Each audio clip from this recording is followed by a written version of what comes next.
To our brothers and sisters in the American Southeast dealing with the effects of Hurricanes Helene and Hurricane Milton, and to those in the Bighorn Mountains of Wyoming, we are here for you. We are praying for you. Help is on the way. We are also praying for our friends in Mexico who are dealing with the effects of Hurricane John in the Acapulco area. The Scene Projects are brought to you by these fine sponsors. List with Linda B. Cufflinks.com. J.H. & Sons Menswear. Kathmandu Campground and RV Park in Sturgis, South Dakota. The Den. Sioux Falls' newest live music venue at 909 Northwest Avenue in Sioux Falls. Sunny Radio and SiouxFallsPodcast.com. Welcome into another exciting episode of The Scene. I'm your host, Bubba Starts, and with me today is singer-songwriter Katy Tessman. Katy, welcome to the show. Hi, thank you so much for having me, Bubba. Well, it's nice to see your face and to have you with us here.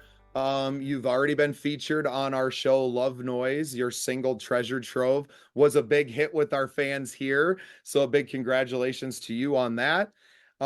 Before we get too far down the rabbit hole on what you're doing now, why don't we get a little backstory and you can tell us who is Katy Tessman? Well, I'm a singer-songwriter, children's book author based in Minneapolis. And I was a performing singer-songwriter for about a decade before I became a mom. In 2003 and in 2006, my sons were born, and I took a 20-year break from writing songs and performing. And it was the pandemic that sparked that drive to write songs and book shows and hit the stage. And I feel so blessed that my oldest son, Louis, is my lead guitar player in my band. He picked up the guitar during the pandemic, and my younger son, Max, his music producing gig was just skyrocketing at that time. So our household had all different kinds of music, just seeping out of the woodwork. It was a really magical time. That's a very common theme from a lot of our Minneapolis-based artists, is that time to go in, so many of them were writing or refining their passion and weren't doing music at all. So what a wild common theme that period of our lives. See, in South Dakota, we never really stopped. So I was continuing to work and do things, and my life didn't, there was no abrupt stop to anything that we were doing. We just kept going, and we continue to keep going. So we're very thankful that so many of our friends found that time to rediscover a passion or to follow that passion for maybe the first time. Yes, exactly. I love how your kids have kind of re-inspired your musical career. Can we talk about, how the kids got into music? Obviously it runs deep in the genes, but were you, kind of pushing them into music programs as they're growing up and making sure that it was a part of their lives? Absolutely. When they were toddlers, I took music together class with them, which is an early childhood family music class. In grade school, they each had a chance to play bass in the orchestra, sing in the choir, play percussion. My oldest son, he had piano lessons in grade school. And then in high school, he was on the drum line. My younger son, he sang in the choir in high school. And when we went distance learning, my older son, Louis, said, I don't want to do drums distance learning. I want to learn how to play your guitar. So that was pretty great. That is amazing. And now look where it's brought you. You've been back on the scene now for a few years. You have new singles. And Yes. now you have a big show coming up October 18th at the Icehouse in Minneapolis. Congratulations, Katy. Thank you. Thank you. I'll be joined by my band, Katy Tessman and the Turnbuckles. Um, and Laura Hugo will be opening. It's going to be pretty magical. October is a month that has a bunch of emotion for me. When I was 39 years old, I was diagnosed with breast cancer. My sons were ages 6 and 3 at the time, and early detection is what got me here. It was my very first mammogram. And this October, I'm celebrating 15 years of being cancer free. My birthday is October 28th. So I celebrate my birthday now with intention and trying to pay it forward because it was my 40th birthday that I had my double mastectomy.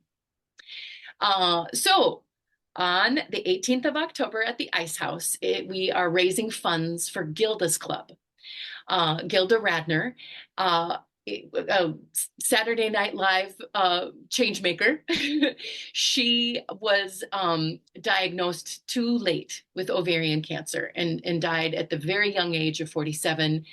And so one of the quotes that were published that she said, cancer is not a club I ever would want to be a part of, but it's a club full of loving, supportive people. And that was one of the things that I held on to when I got that diagnosis at such a young age. I don't want to be a part of that club, but I am. And so there are Gilda's club organizations all over the country. And my event is going to support Gilda's Club Minnesota, which offers different sorts of programs for people facing cancer as well as for their family members. So parents who are fighting cancer, they can go to Gilda's Club, and there's a teen room and a kids room, and there are activities for the kids while the parent is, getting information about nutrition while on chemo, or taking the yoga class for recovering from cancer surgeries. It's really hard to bounce back, and Gilda's Club is there to support so many people. Well, that is just amazing, Katy. We are so happy that you are here with us today, and happy that you continue to use your voice to help other people and be part of that club and Thank help you. out Thank the you. other members who of course no one ever wants to get that diagnosis, but it's part of who we are as artists. And I look at someone like a Jelly Roll who has now used his status in the world to do so much good. And I think it's realizing that on whatever level you are, if you're a musician in your small community, that you're looked up to, and that you have a voice and you have this platform, and how awesome that we can use it to do so much good in the world, and to really just tag along. We don't all need to start our own nonprofits necessarily, but using our voice to raise money and funds for these amazing nonprofits that are already out there. I think it's such a great thing. Exactly, exactly. Yes. When I got the diagnosis, I went to the library to look for a book that I could read to my little boys. I never found the right book, but I found my own words. And so after I was starting to grow hair again and my surgeries were done, and I was healing up, I realized that I wrote the book I was looking for. So I put it together and I self-published it. It's called Our Mama is a Beautiful Garden. And then when I celebrated my 10th anniversary of being cancer-free, it was in 2020, I wrote a song celebrating survivorship. And I realized that you don't need to have a health emergency to be a hero in your own life. And so I wrote Hero Now Crowned and published the lyric picture book. And those books will be available at my show. And I hope that people will see them and be inspired and be able to help pay things forward and support everybody in our community. Because where are we if we don't have each other? Exactly. And in some way, that's exactly what this podcast and everything that we're trying to grow our mutual affiliation, Midwest Country Music Organization, right? What we're all members of several communities already. Obviously, you have your location, right? Your locale.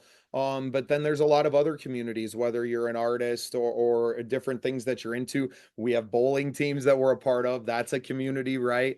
So it's very exciting to watch us all continue to grow in our own communities and then be able to bring those together.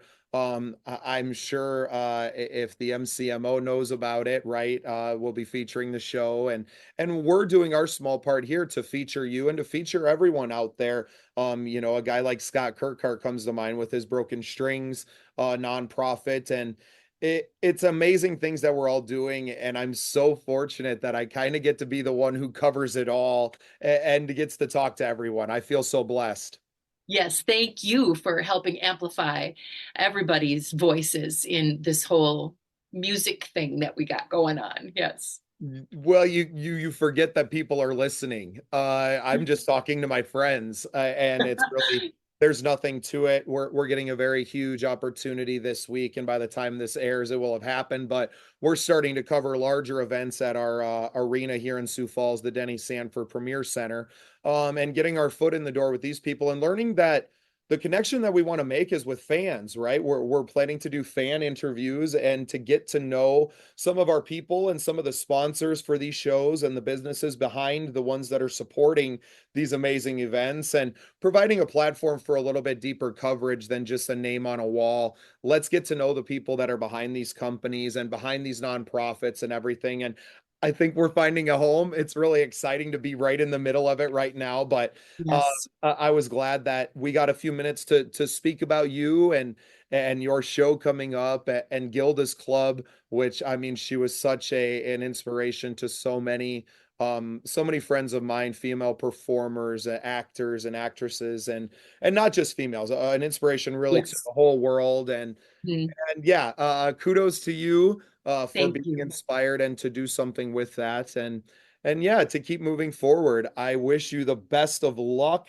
Thank Unfortunately, you. I will be in Deadwood for the Wild West Songwriters Festival that weekend. But I will be coming up to the Minneapolis, St. Paul area in December. So maybe we can get together Yes. and play a few songs together at the very least. And I think we have a show. Maybe you'd bless us with a few songs if you would. So, Oh, I'd love that. That'd be so much fun. well, Yes. thank you so much for being on the show and for being part of this scene.